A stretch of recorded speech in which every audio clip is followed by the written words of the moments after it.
महाराष्ट्र आवाज न्यूज। शहरातील मुकेशभाई पटेल रिक्रिएशन गार्डनमध्ये फिरत्या पाळण्याच्या तिकिटावरून सुरू झाला किरकोळ वाद काही क्षणातच हिंसक स्वरूप धारण करत चाकू, लोखंडी पाईप आणि रॉडच्या हल्ल्यापर्यंत पोहोचला। या घटनेत दोनही बाजूंचा अनेक जण जखमी झाले असून परस्पर विरोधी तक्रारींवरून शिरपूर शहर पोलीस ठाण्यात गुन्हे दाखल करण्यात आले आहेत।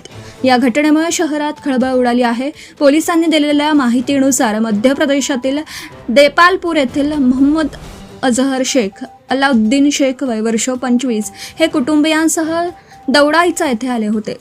परतीच्या प्रवासात त्यांनी मुकेशभाई पटेल रिक्रिएशन गार्डनला भेट दिली। यावेळी फिरत्या पाळण्याच्या तिकिटावरून तेथील कर्मचाऱ्यांसोबत त्यांचा शाब्दिक वाद झाला। त्यानंतर संबंधित कर्मचाऱ्यांनी लोखंडी रॉडने मारहाण केल्याचा आरोप अजहर शेख यांनी आपल्या तक्रारीत केला आहे। तक्रारीनुसार रात्री गार्डन बाहेर बाळा उर्फ यशोदीप पाटील आणि त्यांच्यासह 15 ते 20 जणांनी चाकू आणि लोखंडी रॉडच्या साहाय्याने हल्ला केला। या घटनेत अक्रम शेख काकर यांच्यासह अनेक जण जखमी झाले असून त्यांच्यावर धुळे येथील रुग्णालयात उपचार सुरू आहेत।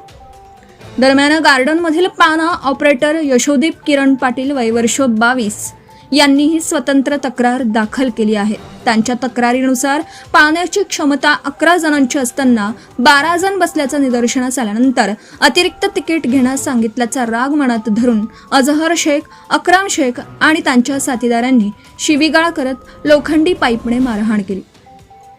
अक्रम शेख यांनी चाकूने गळ्यावर वार करण्याचा प्रयत्न केल्याचाही आरोप तक्रारीत करण्यात आला आहे।